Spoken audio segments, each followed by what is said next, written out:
I need no introduction because everyone knows me, I think. But I guess for those, in TV land who may not know me, I am Dr. Woodley.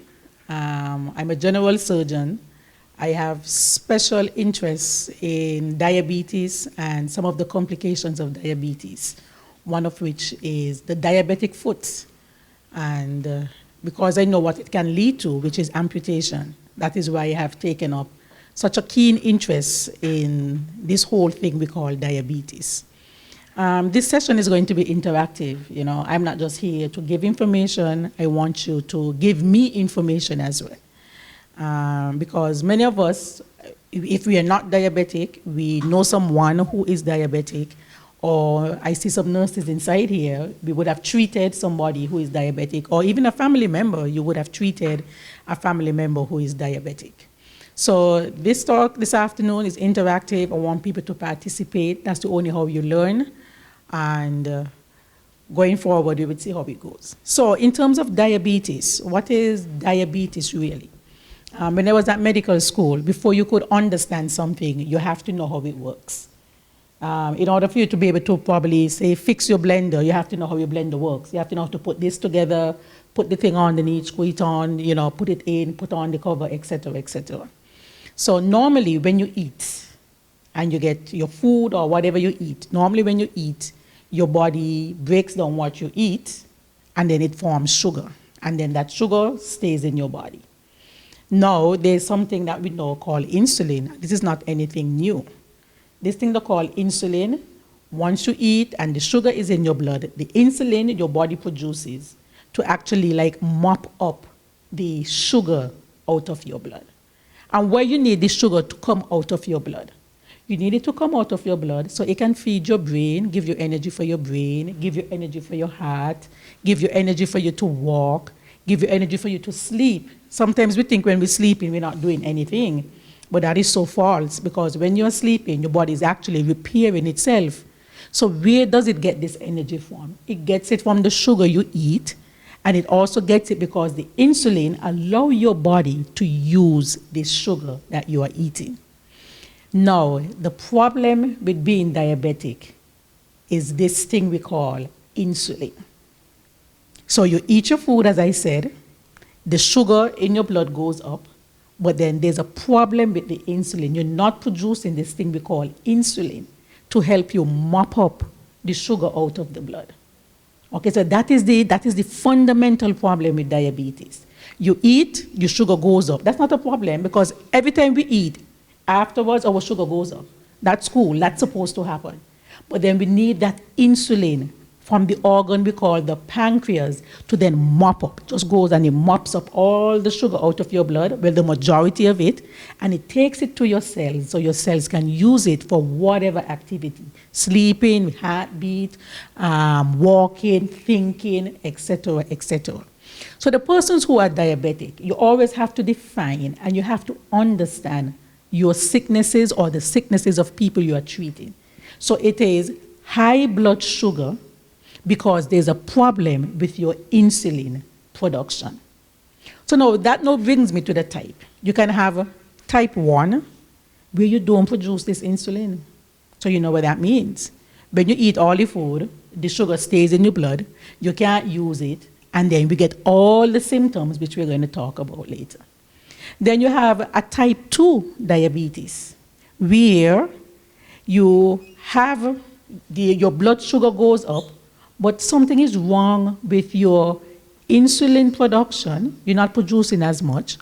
Or you could be producing the correct insulin, but then your cells have a problem in taking up the sugar. So that's the thing with type 2 diabetes. You can have the person with type 2 where there's a decreased amount of insulin being produced. And then, or you could have them producing the correct amount of insulin, but something is wrong with your body not taking up the sugar, although the insulin is normal. There's another type of diabetes which we call pre-diabetes, and this is the group men like. Because them are the ones walking around eating all the sugar cake and them kind of things, and they feel like they're okay. Pre-diabetes means that your blood sugar is high, But it ain't past the limit yet. It's just there. You know, people that say, oh, doctors say a borderline. That's the borderline people. And them are the ones I afraid about because sometimes you don't know when they go over. And sometimes they go over to become diabetic and they ain't going to the doctor until probably a year after. And then that is problems. So the pre-diabetic patients, you are the one, if you are being told that you are pre-diabetic or you are borderline, you have to be extremely careful because you can tip the scale and end up being diabetic. Then we have what is known and is very common in our setting, gestational diabetes. That's when you're pregnant and you become diabetic. Now, studies have shown that if you are diabetic during pregnancy, you have a 50% chance of becoming diabetic after the pregnancy. Normally, during pregnancy, your body is so unhinged, hormones running here, there, and everywhere, that sometimes your sugar content or your body there's not the ability to take the sugar out of your blood the way it should. However, once the baby is born, this should just go away. Probably in like the first month or 2 months after the baby is born. Sadly, for some people, this continues. For some persons, it stops. But what you need to bear in mind is that there's a 50% chance. So if 10 of us, I was diabetic when I was pregnant. So I know there's a 50% chance that I would become diabetic later on in life.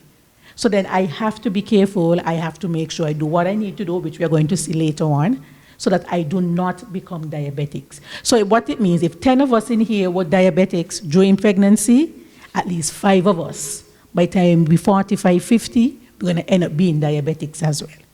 Unless we do some real drastic things to our lives, etc., etc.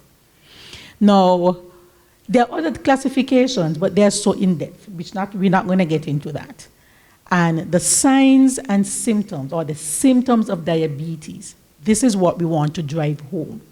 That is why I'm so happy that Nurse Blois is actually doing these sessions, because having these intimate conversations, actually, this is like about 8 or 9 persons in here. I know when you go home, you're going to talk to everybody. So we're going to get the information out there exponentially, because 9 would tell another 9, and that 9 would tell another 9, etc., etc.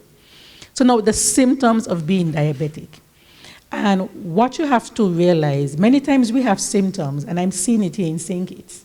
We have symptoms and we ignore it. Or we try to pin it on something else. Man, I must be just tired. Man, I'm overworking myself. I just need to rest. And the symptoms, they're hitting you in your face like crazy, but no, man, it's them children bothering me. That's why, my head topsy-turvy when we actually have something happening to us. So one of the first things, when I was in school, there used to be 5 things, but there are so many other things added.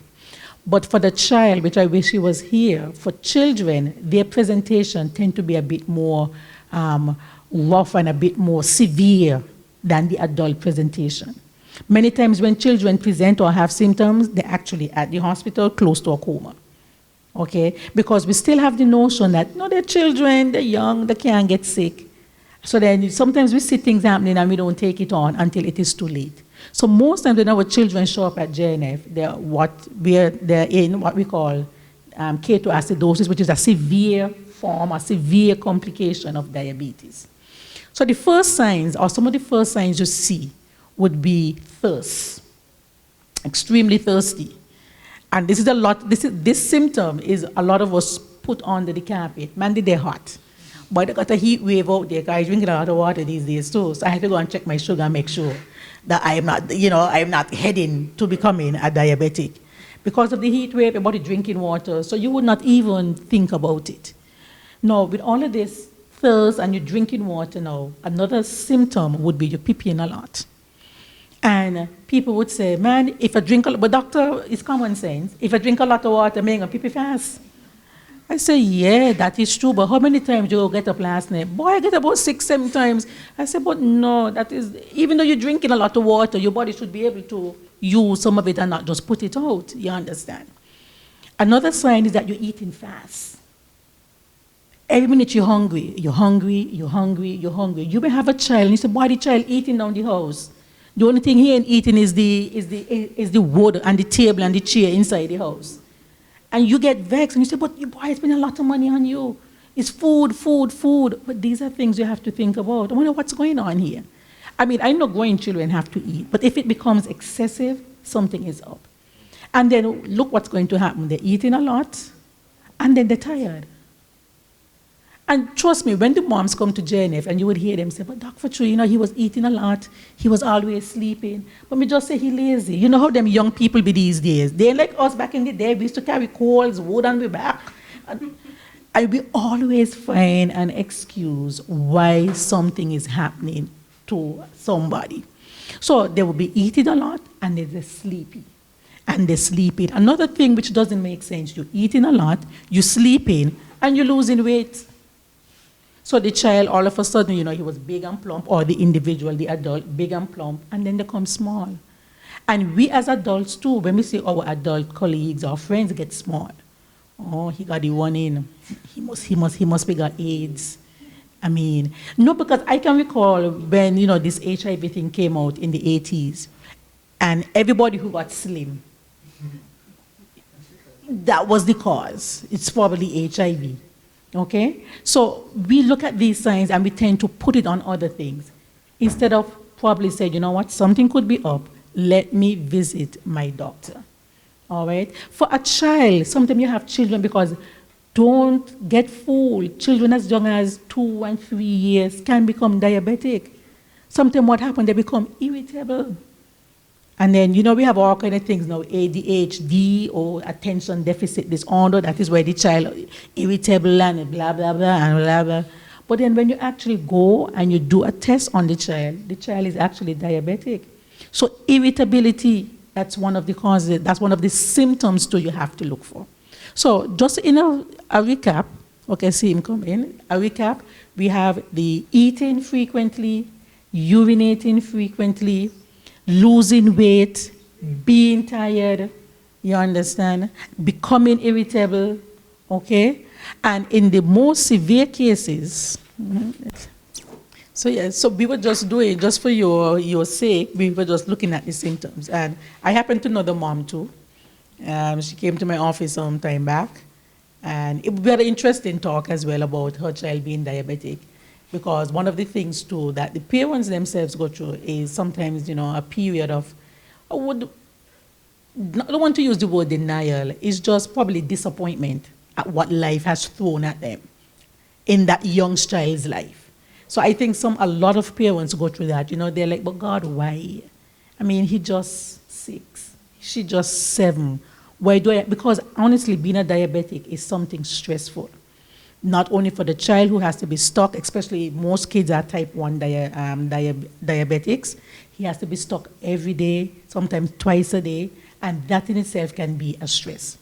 What I want to erase here, some persons just think that type 1 is only in children and type 2 only in adults. It can go both ways. It just depends on what's happening. If you have no insulin on presentation, you are type 1. Okay, so you have some young people show up with being diabetics, but they're producing some insulin, not enough though, to mop all the sugar out of the blood, so then they would be diagnosed as type 2. Okay, so back in the day, we used to think that all type 1 were children and all type 2 diabetics were adults. That's not the case. The situation is much more fluid.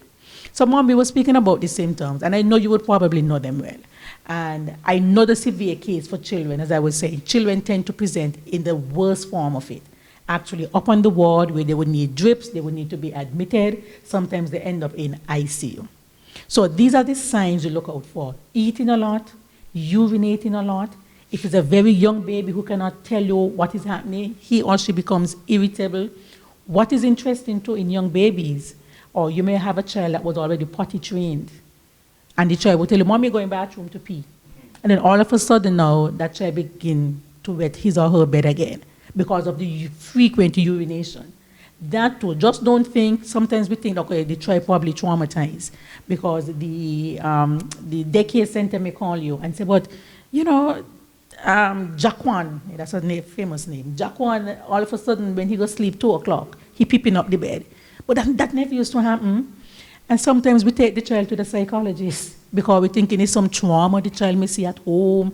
But that can happen too. that after trauma, children lose that control to urinate. But sometimes what is happening, the child is diabetic. And that's the way the child presents with all this frequent urination. So eating a lot, frequent urination, thirsty a lot, a child becoming irritable, a child who was once potty trained now is wetting his or her bed frequently, losing a lot of weight. Okay, these are the symptoms that you would experience with diabetes. So now, how do we diagnose this? Normally, we try to go on Dr. Google and we look up a lot of things. I know, and I don't have a problem with that. But I always say, back up Dr. Google with the real doctor. I don't have a problem. So you could go on Google, you can look up whatever you want, but then always touch base with a doctor. Like, and I seriously don't have a problem with that. I have to admit, some of my colleagues may, and ask about why you're going to Google and I am here. No. And I always like patients to come in and we sit down and you tell me what you have researched and I would let you know if it's right or wrong. So we would diagnose it, and I am telling you, if your child or any family members are experiencing these symptoms, find a doctor. We normally do what is known as a blood sugar test, a random blood sugar test. You come in, we will prick you and see what happens. And if it's over the value of 200, then we say, you know what, I think you are diabetic. And then here goes the next sentence. Well, Dr. Woodley, I just eat. It doesn't matter if you would have just eaten or not. Your body should already set things in place, so you should not be 200. 200 is too high. Even if you like, say, a 140 or 150, you're like, okay, not bad, a 120. But once you're telling me you're 200 and more, once my glucometer tells me 200 and more, randomly, no, something is wrong, you are a diabetic. All right? We do what is known as fasting blood sugar, where you go to bed, and when we fast, we mean you cannot eat nor drink. People are fast and they drink juice and them kind of things. No, when you're fasting, you cannot eat, you cannot drink. I didn't realize I had to say this to people, because people would do surgery and I would tell them, you know, don't eat anything from 10 o'clock. And they would show up in the morning and say, oh, I had some milk and I had porridge. But Dr. Woodley, you didn't tell me not to drink anything. I said, oh, well, I thought when I said not eat anything, I was covering everything. So I now have to say do not eat, then do not drink. Which, I mean, I guess I probably was wrong. Okay? So we do a fasting blood sugar. That's another way of doing it. So you would not eat anything from at least midnight. I probably shouldn't be saying this, but I tend to trick people and tell them don't eat from 9 o'clock or 10 o'clock. Because if you tell them don't eat after 12, they might eat something, you know, at 12 o'clock. So if I tell them 10 o'clock, enough of fact by midnight, they're going to stop eating. But if you tell them midnight, they're going to eat something 2 o'clock or 1 o'clock in the morning. So I tell them 9, 10 o'clock, please don't tell nobody that. That's my little trick. Okay? Oh, but you're already there, so you're gonna take out that piece. All right? So do not eat anything from 10 o'clock. And then in the morning when you get up, don't even drink water. You know what is bad and what sometimes happens? People brush their teeth and the toothpaste is sweet. And that can influence it as well. All right? So if you have to, just probably just rinse your mouth with a little bit of water just to get that up. That's cool. But the toothpaste, if you guys realize, why do you think children like to eat the toothpaste? Because it's sweet. The toothpaste is sweet, you understand? So not even that we want sometimes in your mouth, because that too can have an effect on the reading. So a fasting blood sugar would mean not eating from 10 o'clock until the next morning. You go and do not get up and sweep the house, because you're going to use up the energy too. So we ain't going to know if that's the real sugar. You know, people like put things in order before they're going to do the blood test as if they're going to die. I don't understand. Just get up, put on your clothes, and go to the lab and get your thing done, okay?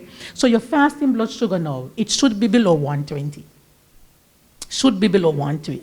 If you're not diabetic, it should be below 100. Now, if you are pre-diabetic, and those are the patients that you have to keep an eye on. If you are pre-diabetic, then you're going to be between 100 and 125. If you're pre-diabetic, you shouldn't be between them. And once you hit over 126, I'm going to classify you as being diabetic. So if your fasting blood sugar, normally your normal value is between 70 and 120. If you do a fasting blood sugar and you hit me at 126 and more, then I say, okay, diabetic. If you do a fasting blood sugar and you're between 100 and say 125, pre-diabetic. And if you're under 100, when you would have fast, then I would say you're normal. Because what does that mean? When you are sleeping, it is expected that your body would be using up all of this energy overnight. So I don't expect, if the normal range is between 70 and 120, I don't expect you to be high if you're not diabetic, because you would be, to sleep takes a lot of energy, because you're repairing body parts, you're doing a lot of, to snore, you have to use energy to snore, you understand? And then, you know, something might bite you, you move your foot and you clap, all that's energy you're using. So when you're fasting, when you wake up in the morning, I expect your blood sugars to be on the low end, if you're not diabetic. But if you are diabetic, which means that your body not using the sugar stays in the blood. So when you wake up, you're going to be hitting me, if you are diabetic, bang on, over 125. And if you are pre-diabetic, you're going to be showing values between 100 and 125. Okay? Another test that we sometimes do, it's called an oral challenge. I don't see it, it's not done so much here, I don't see it. When I was in Cuba, I saw a lot of that, where sometimes if person's values are iffy, what they would do is tell you, go to the lab would give you something sweet to drink, and in 2 hours, they will go and test your blood again. That is a more sincere test and let you know how your body is reacting. So it is expected once you drink that sweet substance, if you have the insulin, your body will just mop up all that sugar out of the blood, and then when they go and test, you would be within the normal range. But if you have a problem, when they do your test again, the 2 hours after, then they will see the sugar same, sometimes even higher, then we know that that's a problem with that person. Okay? So we have gone to the diagnosis. Anyone has any intervention? I don't want to move. I hope I'm not moving too fast. Anybody wants to make any intervention, wants to give any experiences in terms of, you know, when they were diagnosed, or if they had somebody who was diagnosed, we can always do it now. If not, let's just move on to risk factors. Now, what is a risk factor? A risk factor means that you are more predisposed or you're more likely to become diabetic. And there are certain things. Okay? You have the risk factors which we can modify, which means we can fix it, and those we cannot modify. But I want to talk mainly on those that we can modify, because that is where the crux of the matter is, especially in our little 68 square miles. Those risk factors, those are the things. Okay? For example, obesity, and you know, I have to hit that on the go. The majority of us in St. Kitts and Nevis, we are obese. And sometimes you see somebody looking slim, and you say, but no, that person ain't obese. But once you start to get these folds to the side, that I have mine too, once you start to get these folds to the side, you know you are obese. So if we look around inside here, or if you go and we start to pinch everybody's side, I think what we will come up with, no, I have mine too, so I'm not chastising anybody. So if you have to go on and pinch everybody's side, we're going to know that I think all of us inside here look like we're obese. I think here all of us look. And to be more specific, which I need to tell Blois, is that when she's doing her checks, she has to do what is known as the BMI, the body mass index, where it would tell us, it's a scale to let us know if we are normal weight, if we are obese, okay, and if we are overweight, if we are normal weight, overweight, and if we are obese. So many of us in here, we are overweight. And then you have obesity. And obesity has 3 grades. Grade 1, grade 2, and grade 3. So that's something that needs, and we can do it. It's a simple calculation. You can even go on Google, the same Dr. Google, put in your height, all right, and put in your weight over your height, and it gives you what is known as your BMI. And we need to know our BMI. We need to know where we are. It will let us know if we are on the weight as well. So that is very important. Okay, so one of the risk factors is being overweight. Because in the type 2 diabetes, remember I said in type 2 diabetes, you could be producing little insulin, or you could be producing the correct insulin, but your body not using it properly. Those of us who are obese or overweight, is that because of the fat we're not using the sugar properly. So it doesn't matter how much insulin we produce, is that the fat prevents the cells now from taking up the sugar. Okay, so that is why obesity is one of the problems or risk factors for persons to becoming diabetic or even making your diabetes worse. Okay, so that is why most of the doctor would say, man, let's lose some weight. Go and lose some weight. And once you lose some weight, if you're type 2, your sugar get better, because what happened, you would have removed the cholesterol from your body, thus allowing your cells now to accept the sugar and take it out of the blood. Okay? Another thing which is really bad here in St. Kitts is the way we eat. And when we get into eating, I made my little healthy plate here so we can see how it goes. Another thing is the way we eat. We're into this fast food. Into fast food. And it's not even so much the fast food, but it's the quantity of the fast food. We are digging our graves with our teeth. That's what we are doing. Yeah, so we literally up Springfield Cemetery, digging out our grave with our teeth. That's what we are doing with the way we are eating. Okay? We're eating a lot of these fried foods. We're eating a lot of these greasy foods that don't give you anything, any fiber, but just calories, processed foods, food that are filled with sugar. Okay? I see children, you go into these places at lunchtime, and the Coke, the Sprite. And what I find amazing is that the younger children, they are drinking these juices. When I was a child, I don't recall drinking Sprite and those things. When you get a little older. But I'm getting 3-year-olds who moms are telling me every day he has a Vitamalt. I'm like, how are you giving your child a Vitamalt every day? Which is strange. Sprite, the drinking, all of that. When last your child had a glass of milk? Nobody could answer. Oh, we had some Milo tea about 2 weeks ago. And that's when I throw some milk in. You understand? When last a child had some bush tea? They don't know. So children drink it, and every day they're going to school with juices. And then they go by the stalls, and they buy all these sweets. So the diet, and remember, this thing starts from small.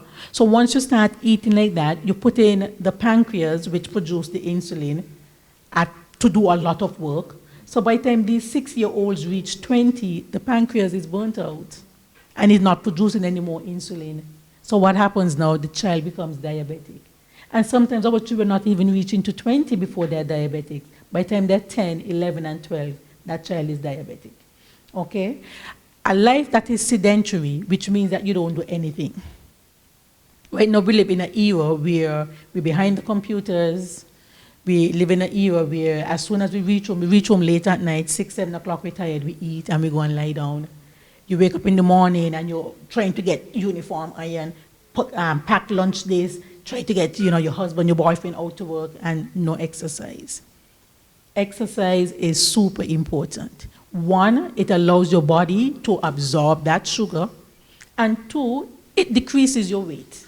It takes out the cholesterol out of your body, which will prevent you from actually absorbing and taking up the sugar out of the blood. Okay? And those factors that cannot be modified would be, genetics. If your mom, your dad was diabetic, then, you're probably going to be diabetic as well. Okay? If you have some first-line family member, which would be like your mom, your dad, or siblings, then, chances are you yourself will be diabetic. So once you would have been diagnosed with being diabetic, it's something that is very frightening for a lot of persons.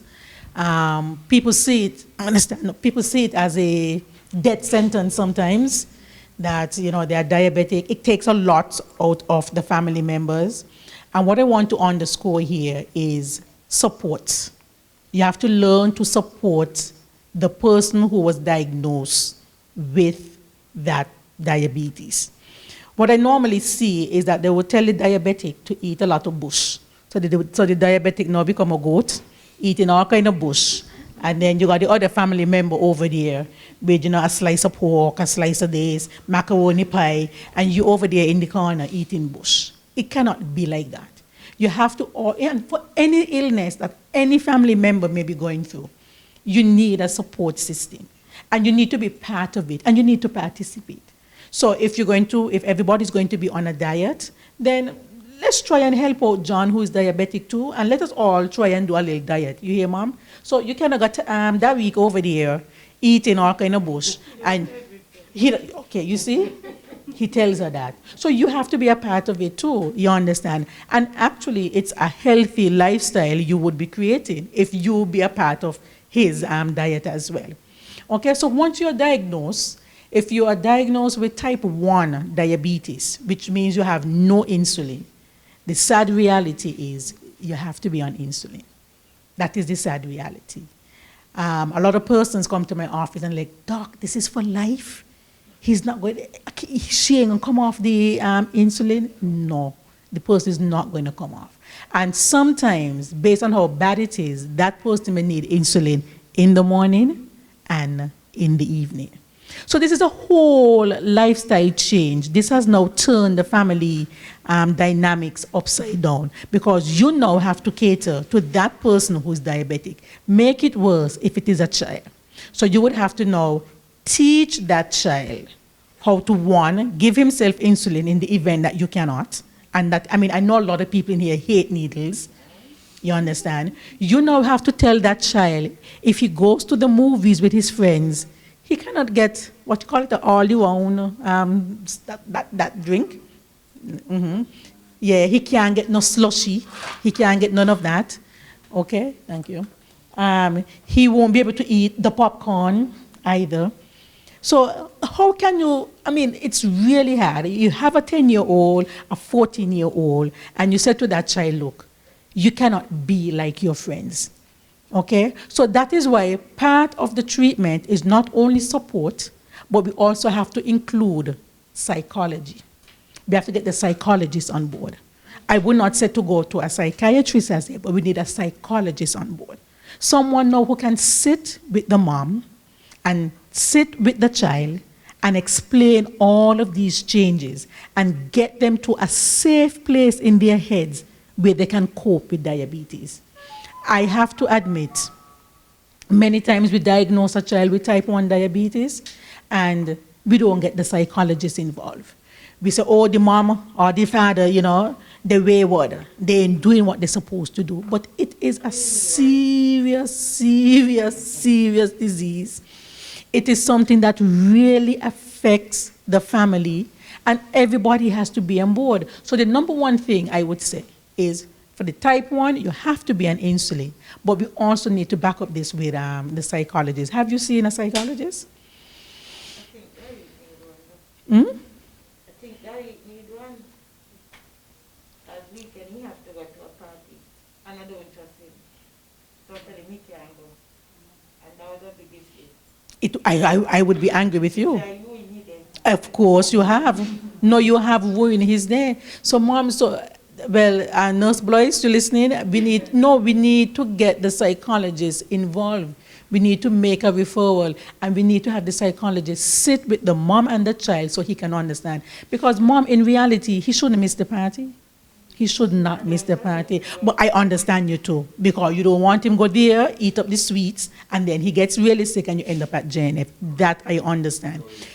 But we have to find a common ground. Because that child, you know what? He has to be a child still.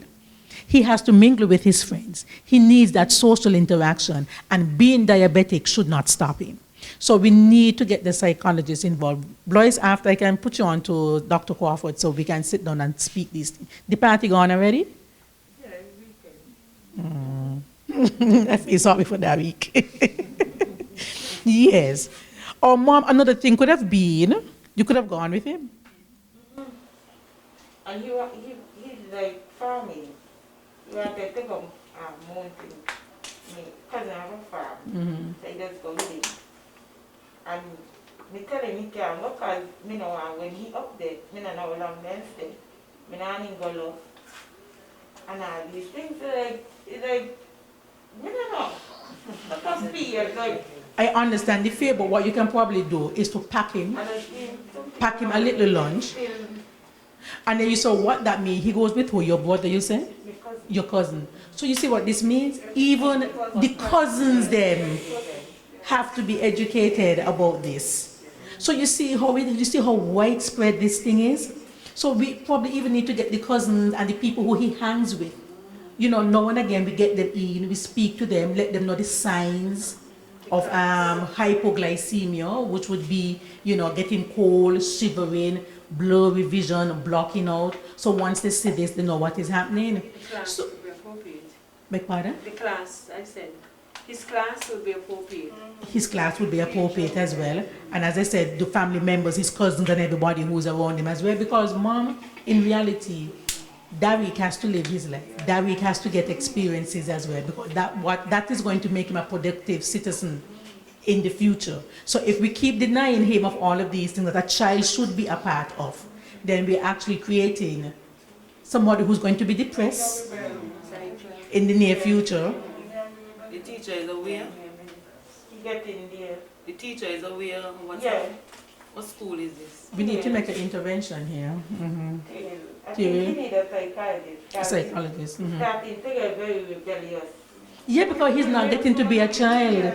So that is normal. So this is so weird for him. He's not being a child. And then to compound things, every day he has to take his insulin, right? And how much he takes in the morning? Right now, it's taking 60 And in the evening? 10. And who gives it to him? So he hasn't learned how to give himself as yet. Yes, But he doesn't want to. No. I mean, it is understandable. He was doing it at the hospital. Yeah, but once he gets home, Yeah. it's going to be different. So tell him and take 5. And so. No, we need... And he don't want to go low. But So if he and take 5, how old is he? 11. Yeah, come on, yeah. I mean, I have an 11-year-old, and I can imagine, you know, she sticking herself, and, you know, because, and for them, everything is amplified. You know, he's thinking in his mind for sure, if I take the 10, I'm going to go hypo. He knows how he feels. You want to go play? But so he's smart too, because but he's a smart kid, because he know he gonna use up energy. He know he gonna use. No, but Derek is a smart kid. He know he's going to use up the energy. So Derek go, you know what? I gonna take half because I want to play. You hear me? So she could stop the about 10. I take in half, and I going to play. So that means that he can understand, and that means he's intelligent. So we need to make an intervention. We need to get this done, boys. So by this week, we need to get the psychologist in. I will give you the number. We will try and coordinate the meeting, because I want him to have a near perfect childhood. And you know what I think you need the psychologist? When he was in the hospital, I tell him, you have to take this thing serious. Like me and he was talking and he started to cry. I said, what do you? He said, I don't want to talk about it. So like, he mind not accept it fully or something. We're not going on. But let me tell you, that week is just like a normal person. When you are diagnosed, of course, that's another stage. That's another stage of when you are diagnosed. You go through the denial stage, and then you go through the stage of anger. You just want to don't think about it, the rebellious stage. Okay, but if we make the intervention at the correct spot, we can actually save him, save you, the mom, and save the other family members. So we definitely need to work on him to get that intervention done, so that we can actually get into his mind, so that he can understand his disease and learn how to manage it. Because part of the treatment of diabetes is managing your high blood sugars, is managing you being a diabetic. So as I was saying, with the type 1, like Darik, he has to be on insulin. And if you are an adult who was diagnosed with type 1, forget it. You have to be on insulin. Okay? There's no way around it, because your body is not producing the insulin, so you have to take it. Okay? Now, if you are type 2, if you're type 2 diabetic, chances are we can help you. It is not as, stressful as the type 1, because you may be the type where you're not producing enough insulin. So what we can do, we can give you medication. Most times we start out with some tablets. Everybody knows the famous metformin. Most times that's the drug of choice, which is very controversial now, but that's the drug of choice that most persons start out. They have so many other drugs on the market.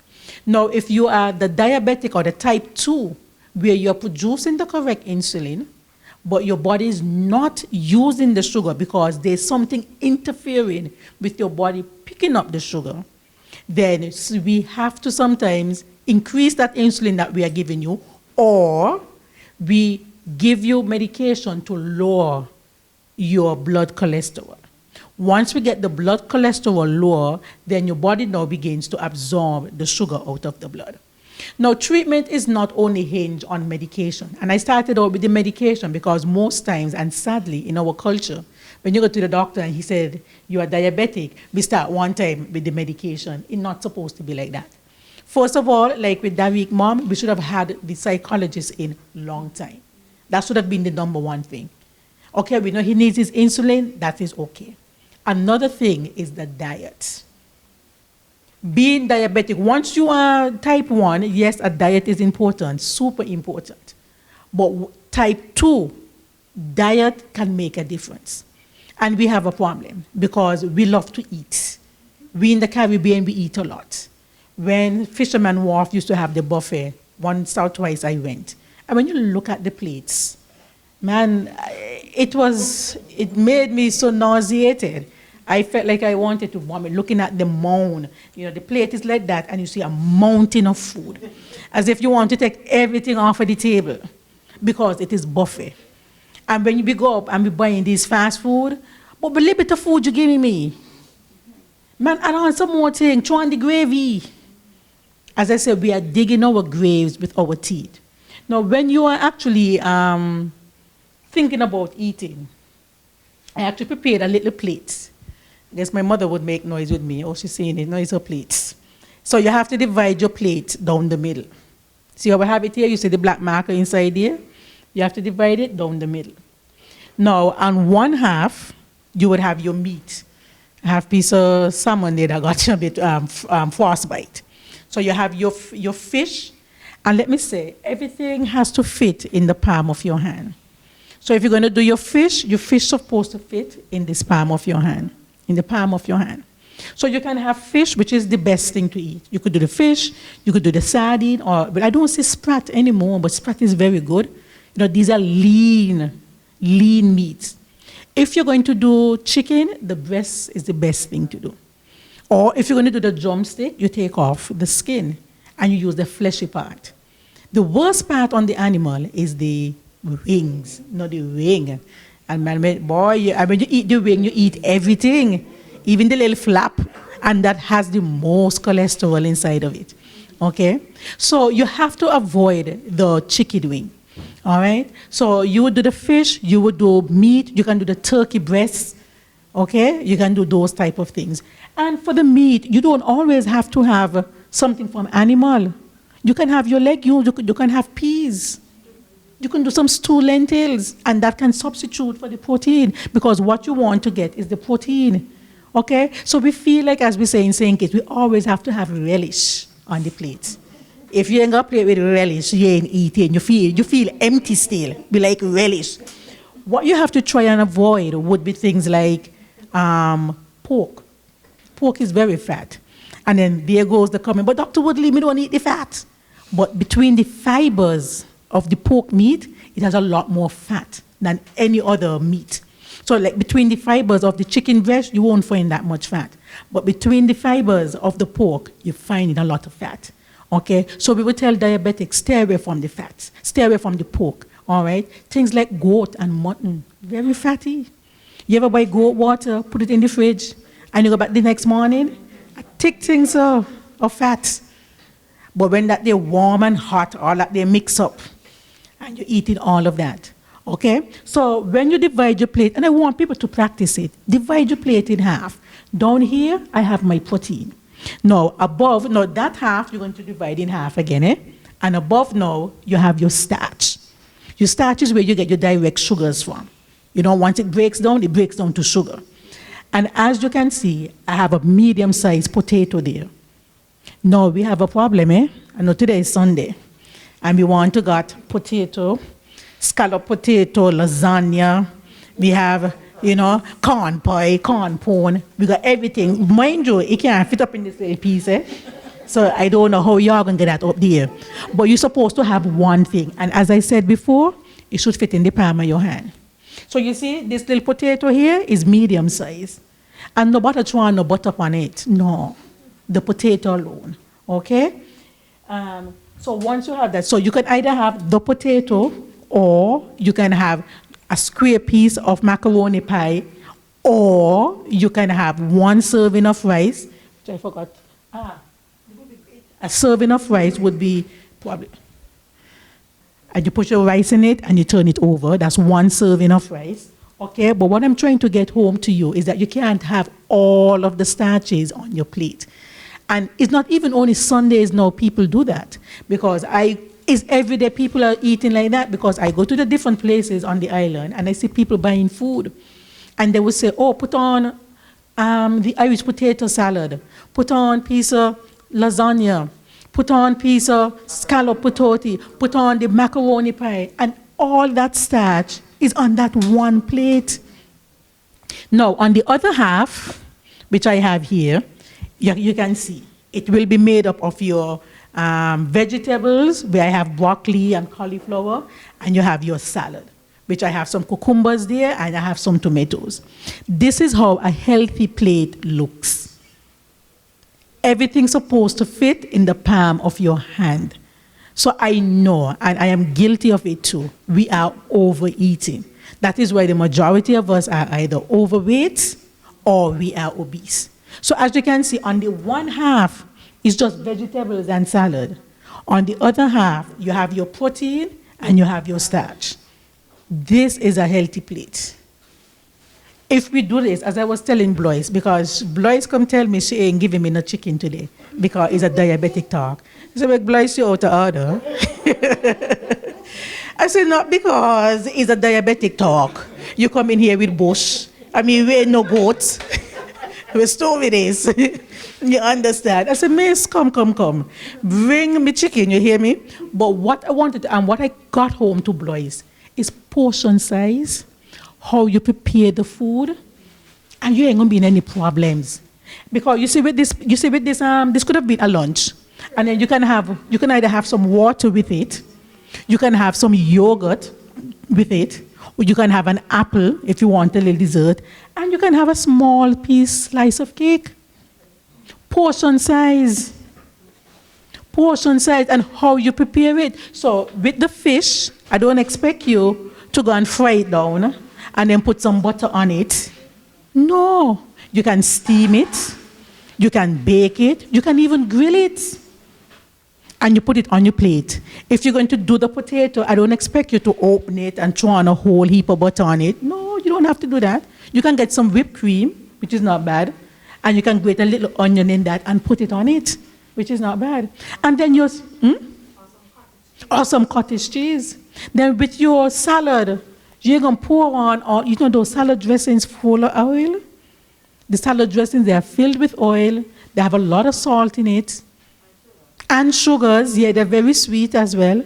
Okay, when you can make your own little salad dressing with a little olive oil, a little onion, a little garlic, and you sprinkle it on. Okay, so as I was telling Blois, she's going to bring my chicken, but she's going to do it in the correct way. She can either bake it, she could barbecue it, but we're not going to fry it. You could bring your fruits, but you can have your juices, but you don't have to have it sweetened. You can just flavor the water. Okay? Another thing is, when you're eating fruits, and we often forget, fruits have their own sugars. So we go downtown and we buy a whole smoothie that has all type of fruits, full of sugar, and then you come to my office and you sugar 365, and you put Dr. Woodley only had a smoothie. That is why it's 365. It's healthy. You're not supposed, when you're doing a smoothie, you're not supposed to have more than 2 fruits in there. No more than 2. Sometimes they have the strawberry and bananas. Bananas are very sweet. Bananas for diabetics, it's a no-no. Things like pineapple for diabetics, it's a no-no. They're very sweet. You can do the mangoes, but the medium-sized mango. You can't sit down and eat a tub of mango, as most of us do. Or wait until the boat come from Nevis and we're down there waiting for the family member to bring over all the Nevis mango. No, we cannot do that. You medium size. So as I was telling Nurse Blois, we can have food, because what you don't want to do is to try and, keep the diabetic patient hostage when it comes to eating. Because you know what's going to happen? They're not going to comply. You don't want to make their lives boring and you're just giving them spinach and this and, all the herbs and you're not giving them something nice. We really want to eat something nice and tasty, but it's portion size. As Nurse Blois, I'll put her on to the dietitian who would come and speak to you all about portion size. But portion size is important. Once you get that, you can taste everything. You can enjoy the different flavors of life. Okay, and you don't have to be condemned to just eating bush. Most diabetics tell me, Dr. Woodley, I feel like a goat, I feel like a sheep. It's just bush I'm eating. And then that makes them cheat. I tell my, they got hungry and they want to, who doesn't want to eat something nice and taste something nice? But it all comes down to portion size. It comes down to dividing your plate. Okay? And once you do that, you should not have any problem.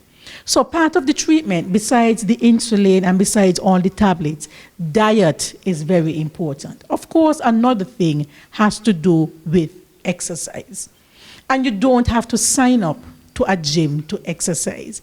We sometimes feel like we have to do that. If you are a good swimmer, you can go to the beach and do laps. One of the most complete exercise you can think about is swimming. Swimming works on all the muscles in the body, even the muscles on top of your head. Swimming, we use that. So if you can swim, you go to the beach. A lot of people go to the beach at mornings now, but now I find they're going for a show. Everybody know, it's like, and people over there talking instead of actually swimming. You understand? But you can go to the beach and you can swim.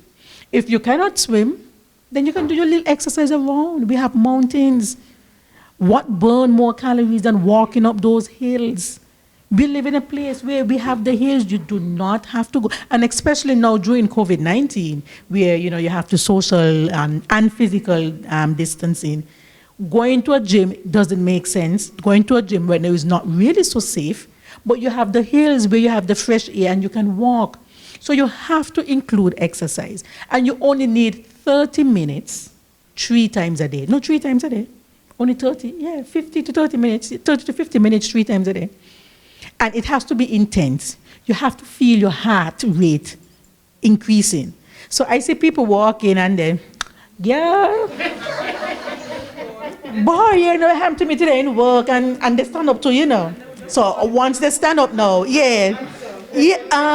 because everybody, next thing you see them on Instagram or where you go, I don't do Facebook, and out exercising. You understand? And they ain't sweat. So if you're going to exercise, you have to, and I see them, and when I'm driving on the highway and I pass in them, at afternoon, I say, look at that. And the walking and the swinging, no, it has to be intense exercise. You have to sweat, as the young lady say. Your heart rate has to go up. And you just need 30 to 50 minutes, 3 times a week. That is enough to keep diabetes away. So exercise is very important. And I just walk it from Stratton to the end of the road. But it has to be. You don't exercise already? And how long you exercise? Is the quality of exercise, the quality. Because some person would take 2 hours and they just chatting but you would do your 50 minutes intense exercise and you would have done more than that person in terms of burning calories.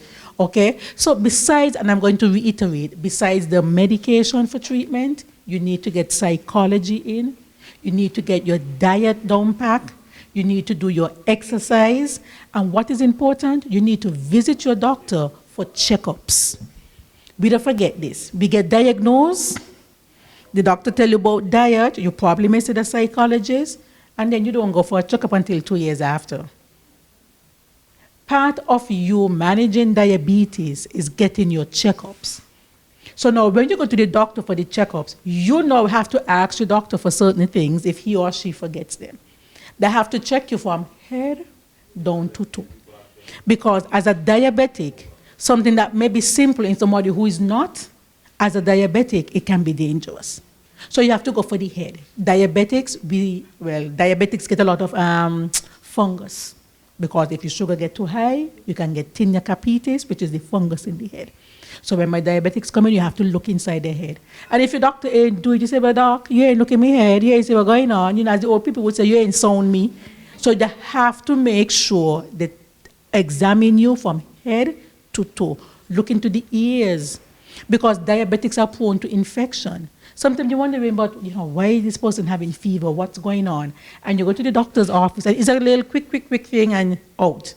When you might be having an infection up in the scalp that he or she may miss. Or you look down the person's ear and you see fungus in the ear that person may miss. Another thing, when you go to your doctor, let him check your teeth. Diabetics, by the time they're 50 years, a lot of them would have lost teeth because they get teeth infections fast. But you go to your doctor for checkup, and we don't go in the mouth. I mean, me ain't a dentist, me ain't going in the mouth. If you don't want to, because I don't want to go in the mouth. So what I will say to them, I'm going to give you a referral to the dentist. So my diabetic patients, I send them to the dentist. Let them have a look at your teeth. Because as a diabetic, what would happen? Sometimes you don't feel what's going on in your mouth because of the disease. You sometimes don't feel. And you may have a tooth or teeth that are watering up there and you don't know.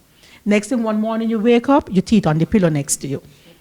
And that happens. Many diabetics end up, and if you go around and now you are hearing this, you're going to come in contact with diabetics, look at the mouth, and you see. Many of them would have lost teeth because of diabetes and not having it checked. Another thing you have to tell about is your eyes. I refer my patients to the ophthalmologist because too often a diabetic by 50 is blind. Because we were just concentrating, and in persons who are type 1, has he seen an ophthalmologist, a doctor? Okay, because when you are diagnosed as type 1, right away you need to go and get your eyes checked. And then every 2 to 3 years, he needs to have his eyes checked. For the adults, on a yearly basis. Because diabetes, which we're going to look a little at later, the complications of diabetes would be eye disease. And having eye disease, you can go blind.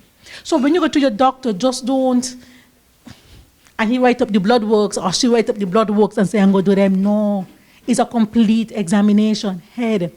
If he doesn't want to check the eyes, because that may not be his specialty or her specialty, refer to the ophthalmologist. If you don't want to look, he or she doesn't want to look in the mouth, refer to the dentist, okay? And I know sometimes some doctors may think, well, I don't want to refer and refer. Because you may look as if, like, I don't know what I'm doing, but that's not your specialty, so you have to refer. I don't be afraid. Me send refer like crazy. You have to refer. I refer them to the psychologist because I'm not a psychologist.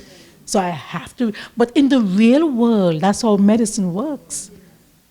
I mean, we think it's our culture is a little different, but we have to get over that. Because if you're not a specialist in a particular area, you cannot treat it. You're not a Jack or Jane of all trades. You have to refer. And our clients, our patients have to know this. And say, but doc, you don't check my eyes, so you going to refer me? Or you ain't check my mouth, we're going on with my teeth. Open up your mouth in his face, we're going on with my teeth. You understand? So he has to examine you completely. And of course, most doctors, we do the chest listening, we listen to the heart as well. You get your pressure check because diabetes is linked to hypertension. So you can't go to a doctor's office and you walk out and you ain't get your pressure check.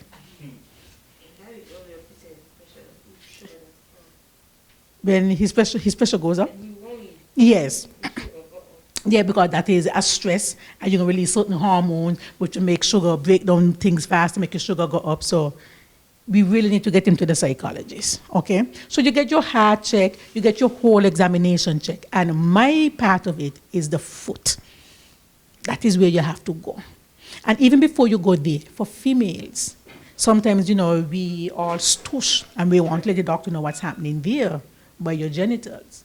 And sometimes you only know that the person is diabetic because when you examine down there, you're seeing fungus, you're seeing yeast infection. You're like, oh wait, how often you have this? I'm like, oh doc, for the past 3 months I got this. And I had treatment and he come back. So that is why a complete examination, and females, but even males, when you go to the doctor, if you find something at home, you go and you tell the doctor. Write it down before you go in so you don't forget. Okay? But if that doctor does a complete examination on you, by the time he reaches there, he would find out certain things that is going on. And then, of course, you cannot leave as a diabetic and don't have your feet checked. That is how we find the little things that would prevent amputation. That is my thing. When I came back home, in fact, throughout the Caribbean, throughout the world, amputations up.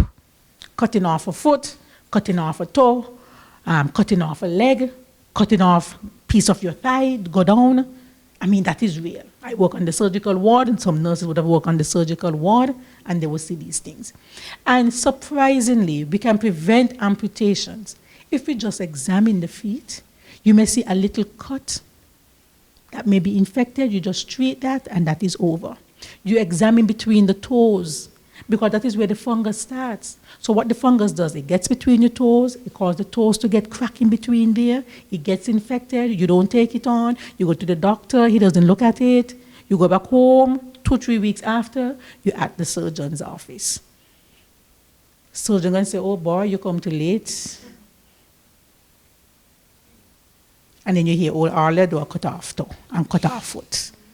Okay? So when you go to your doctor, it's supposed to be a wholesome examination. That is part of the management of being a diabetic. You have to get everything examined. And of course, the doctor now would, after he would have examined everything, he would send now for your blood test. And each time you get there, certain blood tests that you need to get done. So be fast. When he give you the paper, or she give you the paper with the blood test, he say, well, may see HbA1c. Some of them gonna get vexed. I'm like, who you think you? No. But Doc may say HbA1c, how come you didn't have it on here? Because you're supposed to get your complete blood count, you're supposed to get your liver done, you're supposed to get your kidneys done, okay? You're supposed to get your, that's a good one which I'm coming to, thyroid's done. You're supposed to get your cholesterol done, and you're supposed to get your HbA1c done. Your HbA1c is important in managing your diabetes. So if you go to a doctor and he or she, they have that on the paper, just kindly ask him, Doc, I'm supposed to do my HbA1c, because that guides us. If we need to add, if we need to take off whatever medication, or add more insulin, or put you on insulin. And the young lady here said something very important. There are some other tests which we have to do. One is your thyroid function test, because sometimes you may have an overactive thyroid that is causing your sugar to go up. And then once you go on medication for the thyroid, your sugar goes back down normal. And then we know, well, okay, her problem is not that she has an insulin problem or a pancreas problem. The problem is her thyroid. Then you may send that person off an ultrasound, and you realize, hey, she has a nodule or a lump in the thyroid that is causing thyroid problems and making her sugar go up. So what we do, we take out her lump from the thyroid gland, and she goes back being normal. Another added test that has to be done, especially to diagnose type 1, would be antibodies. These are little substances or little enzymes or little proteins in the body that would attack the pancreas. And the pancreas is responsible for producing insulin. So persons who have type 1 diabetes, normally it is an autoimmune disease, which means your body is attacking itself. And the body has attacked the pancreas. That is why no insulin is being produced. When the pancreas stops producing insulin, how long does it take for you to know? So how long does it take for you to be a diabetic? Immediately? The thing about it, it goes attacking the pancreas bit by bit by bit. It's not that today it starts attacking and everything happened. So that is where you'll be getting the signs slowly and slowly and slowly until BAP, you really get it. So it's not like it happens today for today. It starts over a period of time. Probably within a year's time, and everybody is different. Everybody's body is different. Some person could take like between 3 months to 6 months for it to happen. Some person could take a year, but it happens bit by bit. But then you normally have signs and the symptoms, and those are what we normally ignore. Another thing what we have to realize is that we ourselves put our pancreas at work. We overwork our pancreas. I went to a pop-up shop yesterday, and so the lady, she had some sugar cake selling, and I was like, boy, Dr. Woodley, you have to buy something from me. I came to your office. I'm like, okay, like, you know, she came to me for health-wise, but anyway. So it's okay, let me patronize her, and I bought the sugar cake. And then, you know, I started getting hungry, so I started eating the sugar cake. And I said, but wait, this is just sugar, you know? And I can recall as a child, that was the day, sugar cake, oh, today Sunday, sugar cake and nuts. So what I'm saying is that since you're small, you're overworking your pancreas. So your pancreas have to produce a lot of insulin to get the sugar out of the body.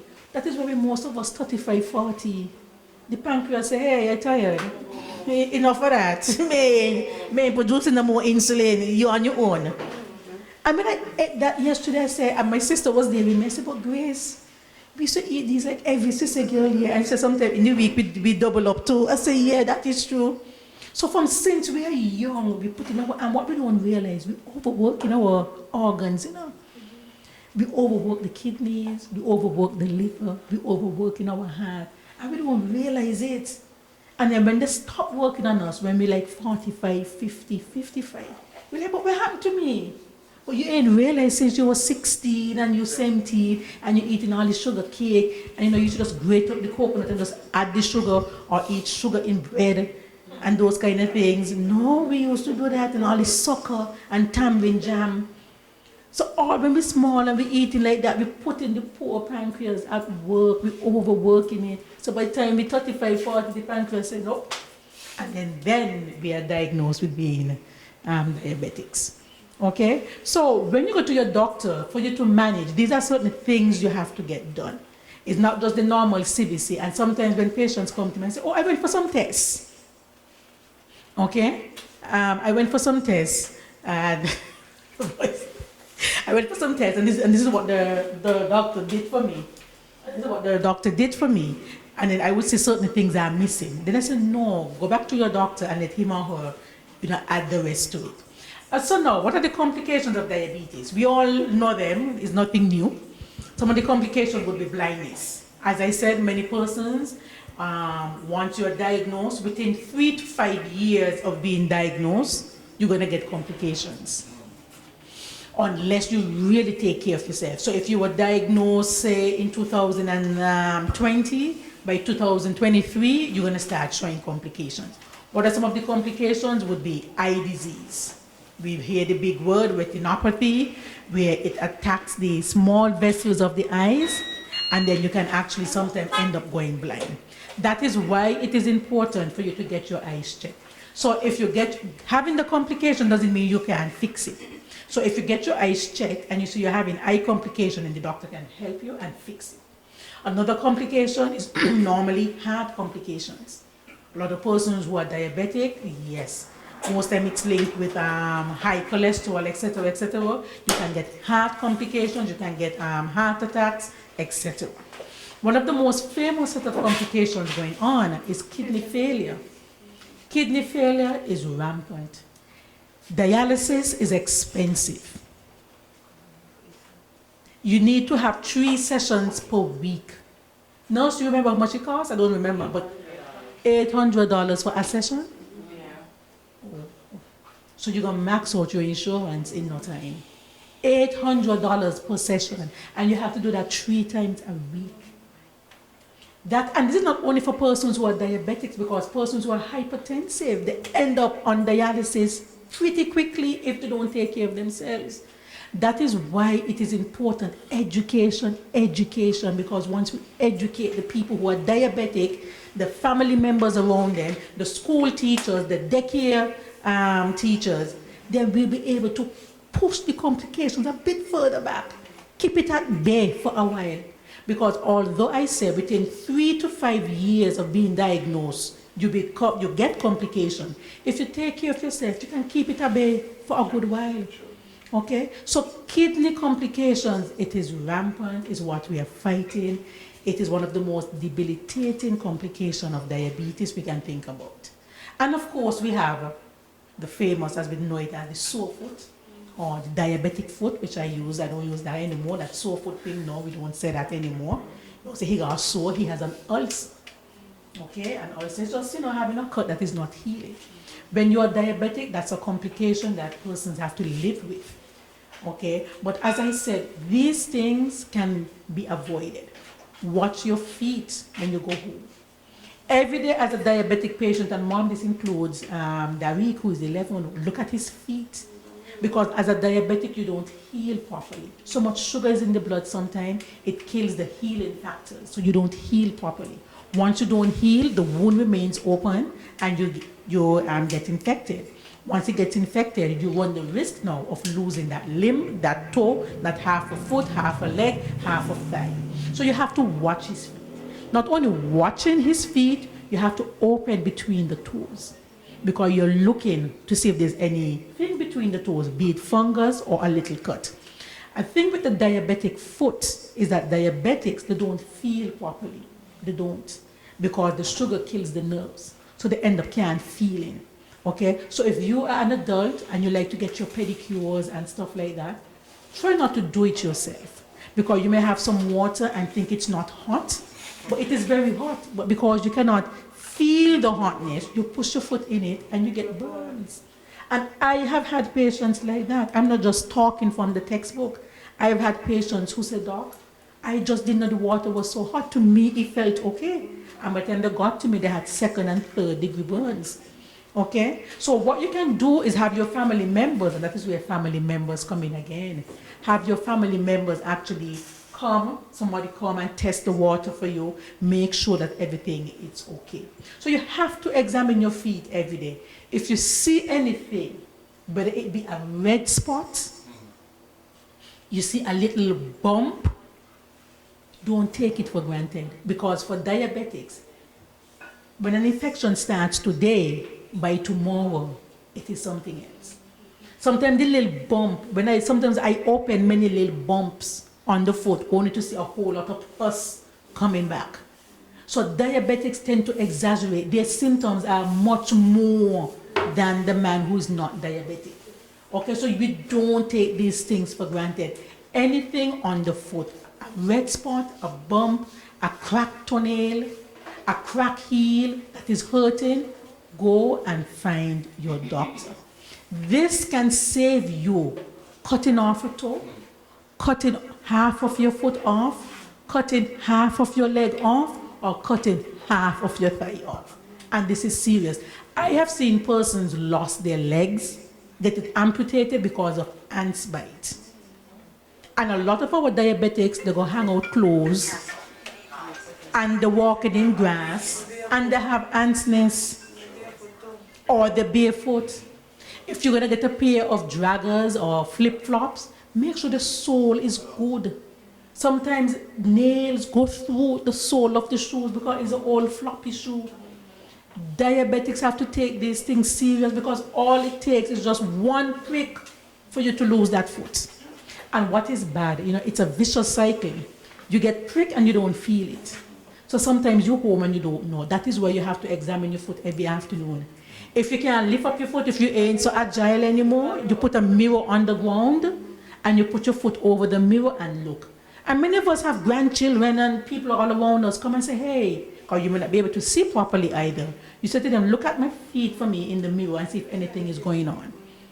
And these simple little measures can prevent you from losing a foot. You know what it is to lose a foot or a leg? I mean, you become dependent now on your family. And then sometimes you end up losing two.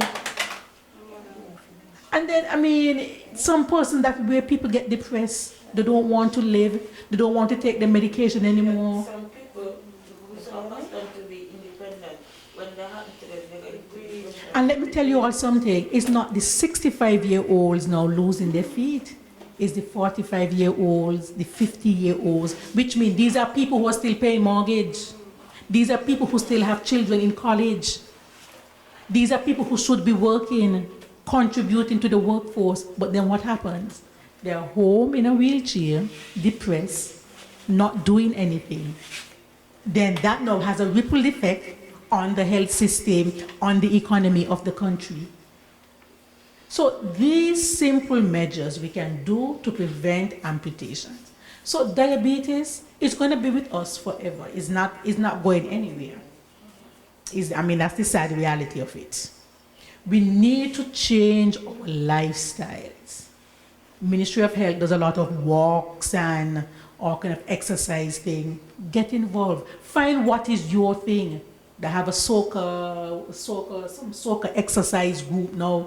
Find what is yours. Get moving. Go walk in the hills. Because diabetes, it's a dis-ease.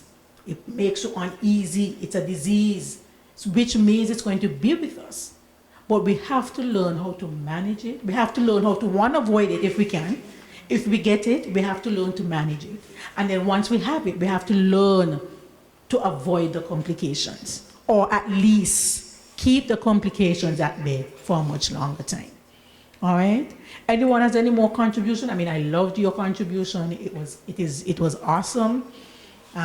We have some work to do with you and Darik. Okay, so we're going to really try and get that done sometime this week. Anyone else has any other contribution they would like to make in treating diabetics, even as nurses? Okay, I guess I can't be that good, but anyway. But what I want to drive home, and even for the camera, is the food plates, the healthy food plate. Dividing your plate in half. On one half, you divide that again, and you have your protein, which should fit in the palm of your hand. And then above your protein, you have your starch. It could be a medium-sized potato, or some rice, or a piece of macaroni pie, but you should never have all three starches on your plate. On the other side, on the other half, it is made up of your vegetables, and it's made up of your salads. Okay, this is what a healthy plate looks like. Okay, so I want to thank everybody for coming out this afternoon. It was indeed a pleasure. I'm open for any questions. We mingle afterwards. We can always ask questions. I'll be more than happy to answer any questions or doubts you may have. Okay, thank you.